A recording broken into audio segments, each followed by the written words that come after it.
L'actualité, ce sont aussi bien sûr les crues d'une ampleur historique dans plusieurs départements de l'Ouest. Depuis dimanche, 1100 personnes ont dû quitter leur logement qui était sous les eaux. La commune de Redon, où la pluie est tombée sans interruption aujourd'hui, est particulièrement surveillée. Ce soir, les secouristes continuent d'évacuer des habitants. Jules Bocan et Julien Erard. Encerclés par les eaux depuis 2 jours, isolés, les habitants de cette maison sont contraints d'appeler à l'aide. On va récupérer une personne, une dame avec son enfant. Et là, je vais pouvoir prendre ses vêtements et puis l'amener au sec. Voilà. Là, j'ai juste pas le choix de partir. Parce que c'est ma petite là qui me préoccupe plus que moi, mais... Avec cet aéroglisseur, les pompiers ont multiplié toute la journée les évacuations, notamment dans cette zone au sud de Redon. On est arrivé en fin de matinée avec mon équipe sur ce secteur. On a réalisé 6 évacuations, plus 2 à l'instant. Il reste quelques personnes qui souhaitent rester chez elles, qui sont en sécurité pour le moment. Dès ce matin, on part sur le 18 quai Jean Bart. L'évacuation là-bas sur la zone portuaire. c'est à pied, ici le long des quais, qu'ils sont allés secourir les habitants, 2 jeunes femmes et leurs chats. Ce matin, il n'y avait pas de l'eau au pied de la porte et là, il y a une bonne dizaine de centimètres, donc c'est un peu effrayant sur les prochaines heures.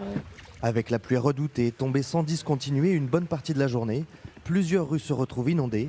Depuis 14 heures, opération de pompage en urgence dans le sous-sol de cet hôtel. Là, il y a le compteur électrique, il y a cette hauteur-là de l'eau. Si ça monte, ils vont être obligés de couper tout le courant, de tout le quartier, quoi. Des opérations qui s'étendent aussi aux communes voisines. À Saint-Péreux, des drones survolent une zone submergée à la recherche d'habitants coincés. Plus à l'est, à Saint-Nicolas de Redon, des électriciens sont réquisitionnés. Leur objectif, éviter des coupures de courant sur les lignes à haute tension. Mais la crue complique leur travail. On n'a plus aucun accès ni dans les champs, comme là sur la route. Donc là, si on n'avait pas des engins adaptés comme ça, on ne pourrait même pas intervenir ici. Avec les précipitations attendues ce soir et dans la nuit, les habitants s'attendent à voir le niveau de la crue de 1995 battu. Ce soir, tous regardent avec inquiétude l'eau monter et s'attendent à une nouvelle nuit compliquée.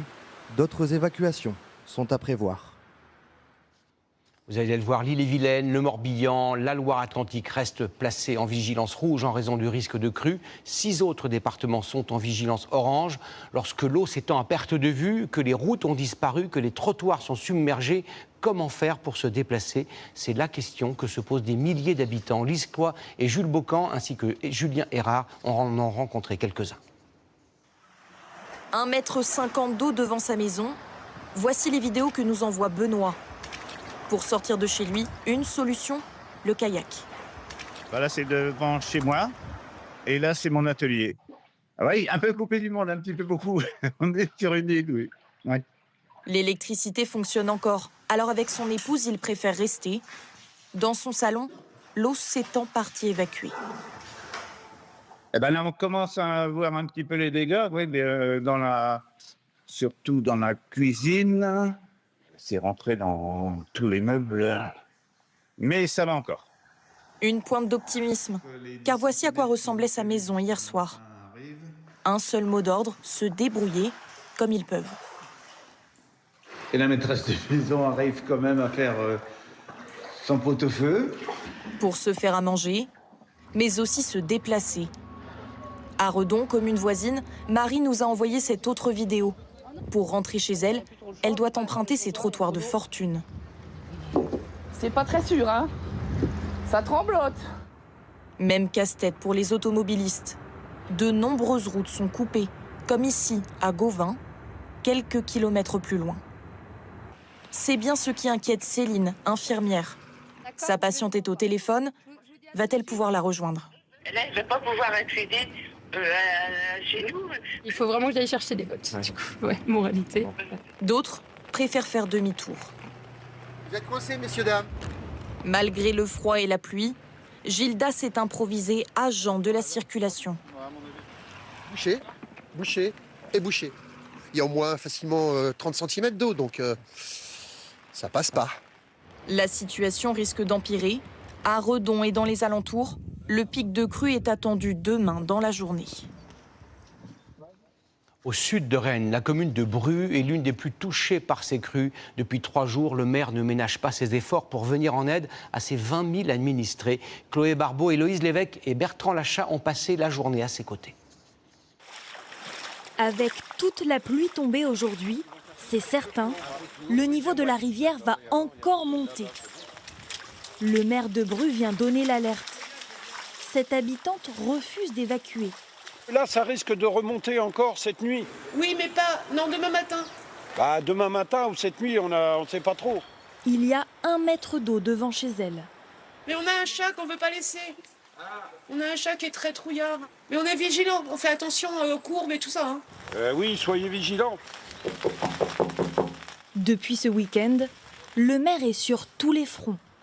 Mais c'est toujours très angoissant parce qu'on ne sait jamais ce qui peut se passer en pleine nuit, les gens affolés qui peuvent sortir. Et donc ça peut être dramatique, quoi. Donc évidemment qu'on est angoissé, quoi.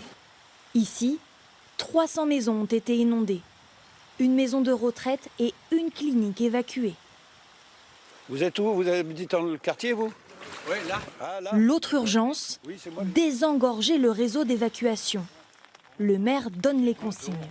On incite les gens à moins prendre de douche, à moins faire de lessive. Dans la ville, la moitié des stations de pompage ont été noyées. Je pense qu'on va être obligé de la renouveler ou de la changer. Donc actuellement, tout est à l'arrêt.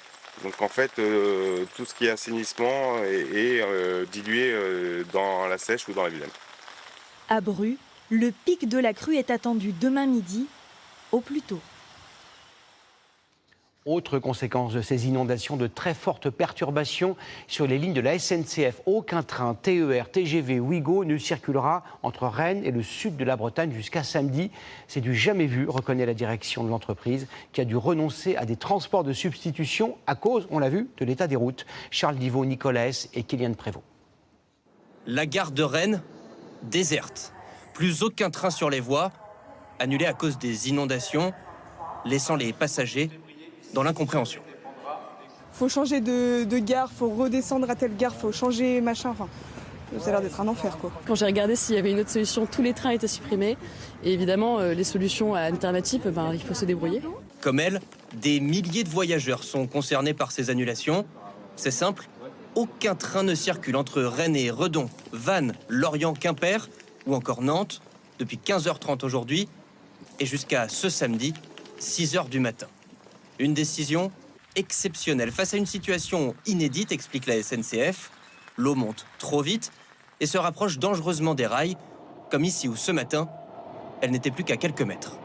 On ne pourra plus intervenir sur certains secteurs s'il y a un souci avec un train. C'est une mesure prise pour assurer la sécurité de nos usagers. Sachez enfin qu'aucun bus de substitution n'est pour l'heure prévu, car sur les trajets concernés, certaines routes aussi sont inondées.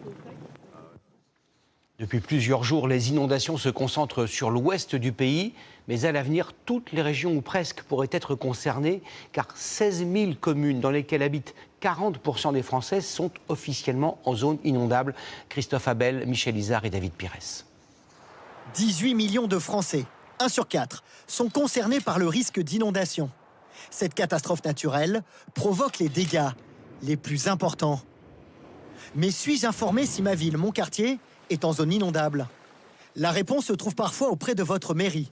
Ici à Vigneux-sur-Seine, les services de la ville surveillent les crues, car près de la moitié de la commune est potentiellement en zone inondable. Ce que nous avions ici en inondation recouvrait cette partie-là de la ville. Demain, ça sera quoi? On ne le sait pas. Pour prévenir les habitants, le maire a mis en place différentes alertes. Nous avons un document qui est mis à jour chaque année avec la protection civile et les services de préfecture pour pouvoir mettre un système d'information et d'alerte auprès de la population via l'application de la ville, via des SMS. Nous sommes allés dans l'un des quartiers concernés. Cette habitante connaissait les risques avant d'investir ici. Oui, je sais que je suis dans une zone inondable. Oui, on pouvait construire la maison, mais il fallait surélever. C'est ce qu'on a fait, ça c'était par contre une obligation. Des voisins ont en revanche découvert par hasard qu'ils vivaient dans cette zone inondable. Parce qu'il y a des voisins qui ont vendu, et là on a appris qu'on était maintenant dans une zone inondable, alors qu'on n'était pas jusqu'à présent. Pourtant, vous devez connaître les risques. C'est la loi. Au moment d'acheter votre bien chez le notaire, il doit obligatoirement vous remettre un document qui stipule les risques. Il est valable 6 mois. Vous devez transmettre ces informations à votre assurance. Les assureurs, pour déterminer le tarif qu'ils vont appliquer à votre profil en particulier, vont étudier tout un tas de paramètres. Et votre situation géographique en fait partie. Avec pour conséquence de voir vos tarifs augmenter dans les zones à risque ou déjà inondées. Mais y a-t-il de plus en plus de zones inondables? Oui et non, selon ce spécialiste en cartographie. On constate qu'il n'y a pas forcément une étendue des zones inondables. Par contre, ce qu'on constate, c'est qu'il y a une urbanisation croissante de ces zones inondables. Ces zones urbanisées risquent d'aggraver les phénomènes d'inondation à l'avenir.